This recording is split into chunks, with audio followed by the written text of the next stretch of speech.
Hello future doctor, welcome to this Samadhan series. तो आज हम लोग पढ़ने जा रहे हैं बहुत ही इंपॉर्टेंट टॉपिक। इस वीडियो को लास्ट तक जरूर देखें अगर आपको इस टॉपिक को क्लियर करना है तो बच्चे, let me define myself. This is Satyam Kumar. I did my BTech MTech from IIT Kharagpur and मैं करीबन 5-6 साल से बच्चों को, नीट के बच्चों को और जेईई के बच्चों को गाइड करता आ रहा हूँ। तो बच्चे, आज हम लोग समाधान सीरीज के अंदर पढ़ने जा रहे हैं सेंटर ऑफ मास का एक बहुत ही इंपॉर्टेंट टॉपिक, इंपल्स। तो आखिर इंपल्स है क्या चीज, इसको कैसे डेली लाइफ में हम देख सकते हैं, कैसे इसको यूज कर सकते हैं, उन चीजों को आज हम लोग सीखेंगे और इस पे नीट में कैसे क्वेश्चन आते हैं ये भी देखेंगे। तो बच्चे, आप नीट के प्यार सीरीज को पक्का फॉलो कर रहे हो, क्योंकि उसमें आपको बताया जा रहा है कि किसी भी एक पर्टिकुलर टॉपिक से कितने क्वेश्चंस आते हैं और उससे किस सब टॉपिक से सबसे ज्यादा क्वेश्चन आते हैं। तो उससे एक बहुत ही स्ट्रैटेजिक प्लानिंग में आपको वो हेल्प करेगा। तो आप इस तरीके से पढ़ते रहें। तो चलिए स्टार्ट करते हैं आज का टॉपिक, दैट इज इंपल्स। तो बच्चे, सबसे पहली बात, इंपल्स होता क्या है। तो इंपल्स ऑफ ए फोर्स, किसी फोर्स का इंपल्स लगता है, झटका जिसको हिंदी में कहते हैं।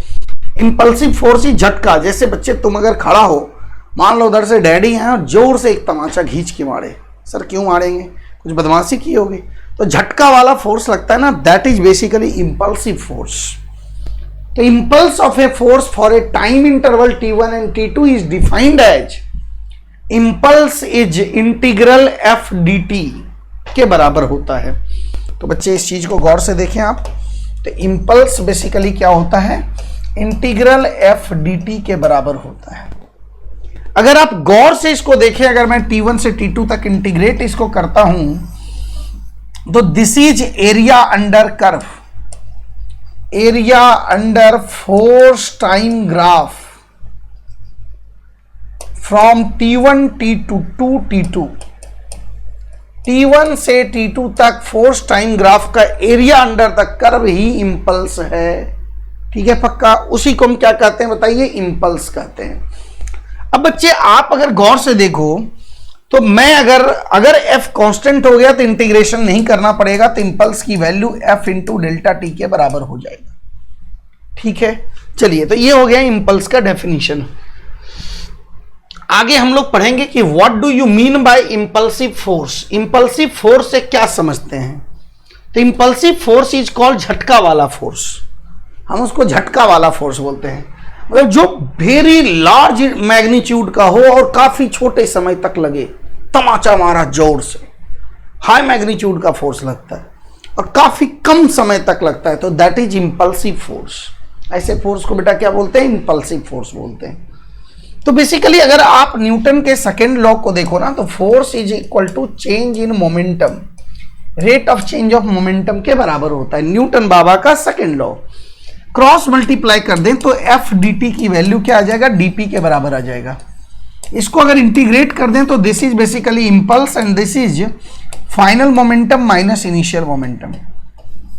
तो impulse is integral F d t होता है, बिल्कुल सही बात है। क्या impulse final momentum minus initial momentum के बराबर होता है, बिल्कुल सही बात है, 100% करेक्ट बात है। ठीक है बेटा, चलिए नाउ सो जैसा कि मैंने बताया कि this is area under F T curve के बराबर होता है impulse of the force is. तो बच्चे, चेंज इन मोमेंटम के भी बराबर होता है। Impulse is equal to change in momentum.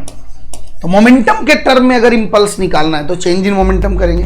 तो इंपल्स का दो डेफिनेशन याद रखिएगा, impulse is equal to change in momentum, momentum final minus momentum initial, and second one impulse is force dot dt integral। ये दोनों इंपल्स का definition है। ठीक है बेटा, चलिए, इसको हम लोग इंपल्स मोमेंटम थ्योरम के नाम से भी जानते हैं। मैं बता रहा हूं, कई बार नीट में इससे सवाल आ चुका है। चल, तो बच्चे एक सवाल करके देखेंगे, जबरदस्त। समाधान सीरीज के अंदर हम लोग पढ़ रहे हैं भाई। तो देखिए, ये 5 kg का ऑब्जेक्ट गया और सेम स्पीड से दीवार से टकराने के बाद रिबाउंड हो गया, तो impulse by the ball on the ball कितना होगा। तो बेटा इनिशियल मोमेंटम कितनी थी बताइए, 5 into 2 I cap, 10 i cap के बराबर थी। फाइनल मोमेंटम कितनी थी बताइए, 2 इंटू -5 आई कैप के बराबर थी, that is equal to -10 i cap के बराबर थी। क्लियर, पक्का।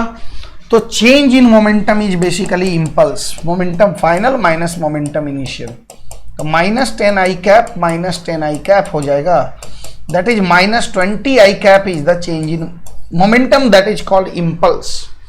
तो इस पे इंपल्स निगेटिव आई कैप में लगेगा, निगेटिव एक्स एक्सिस के लॉन्ग लगेगा 20 मैग्नीट्यूड का। ठीक है बच्चे, that is called impulse by the ball on the ball. Now बच्चे अगेन हमसे इंपल्स पूछा गया, we will calculate change in momentum.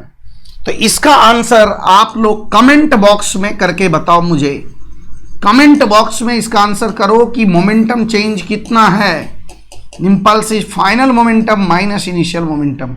बच्चे हिंट दे देता हूं, इसका 2 कंपोनेंट वेलोसिटी का लोगे, इसका भी 2 कंपोनेंट वेलोसिटी का लोगे, तो हॉरिजेंटल कंपोनेंट चेंज नहीं होगा, सिर्फ वर्टिकल कंपोनेंट चेंज होगा, तो उसकी वजह से चेंज इन मोमेंटम आएगा, तो that will be called impulse, उसी को हम इंपल्स बोलेंगे। चलिए एक छोटा सा पॉइंट है भाई, अब कौन सा फोर्स इंपल्सिव होता है, कौन सा फोर्स नॉन इंपल्सिव होता है। तो जैसे देखिए ये बुलेट को मान लीजिए आप इधर मार दिए, ये इससे जाके टकराएगा, तो it will exert a huge amount of force, तो ये इंपल्सिव फोर्स हो जाएगा। अब ये जाकर इससे टकराया तो स्प्रिंग फोर्स नॉन इंपल्सिव हो जाएगा, क्योंकि स्प्रिंग झटका वाला फोर्स लगा ही नहीं सकता, तो ऐसे फोर्स को हम क्या कहेंगे, नॉन इंपल्सिव फोर्स कहेंगे।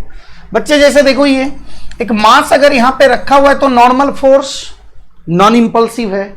अगर मान लो मैंने एक बुलेट इसके अंदर ऐसे घुसा दिया, तो जैसे ही बुलेट घुसा नॉर्मल अचानक से बढ़ जाएगा, तो that will become impulsive force. तो नॉर्मल क्या हो जाएगा, इंपल्सिव फोर्स हो जाएगा। ठीक है, जैसे मान लो कि एक स्ट्रिंग से ये लटका हुआ है और मान लो मैंने इसको बुलेट से ऐसे मार दिया, तो this force will be impulsive force, ये इंपल्सिव फोर्स के बराबर हो जाएगा, क्योंकि झटका वाला फोर्स होगा। और ये टेंशन भी इंपल्सिव हो जाएगा, क्योंकि अचानक से टेंशन का मैग्नीट्यूड ग्रो कर जाएगा। ठीक है, तो इस तरीके से हमने इंपल्स कर लिया, impulse will be change in momentum. And किसी किसी सवाल में आपको इंपल्स कैलकुलेट करके फोर्स कैलकुलेट करना पड़ेगा। आपको बोल देगा, जैसे अगर मैं बात करूं ये दीवार वाला क्वेश्चन की, ये दीवार वाला सवाल अभी हमने किया बच्चे, इसका मैं बात करूं कि अगर ये दीवार के साथ 0.01 सेकेंड तक कांटेक्ट में रहा, तो बताओ दीवार कितना फोर्स लगाया। तो इस इंपल्स को हम क्या कर देंगे कि -20 i cap will become equal to force into time के बराबर होता है। तो यहां से फोर्स का मैग्नीट्यूड आ जाएगा 2000 आई कैप माइनस डायरेक्शन में, मतलब निगेटिव डायरेक्शन में इस पे फोर्स लगा 2000 न्यूटन का। ठीक है बेटा, तो this is all about the impulse and impulsive force. इसी तरीके से आप ई सरल नीट चैनल को फॉलो करते रहें, हर एक छोटे छोटे टॉपिक को क्लियर करते जाएं, और नीट में किसी भी तरीके से 150+ मार्क्स फिजिक्स में स्कोर करना ही है, तभी आप 650 मार्क्स स्कोर कर सकते हो और एक अच्छा डॉक्टर बनकर देश की सेवा कर सकते हो। Wish you all the best, मचाते रहें। Thank you.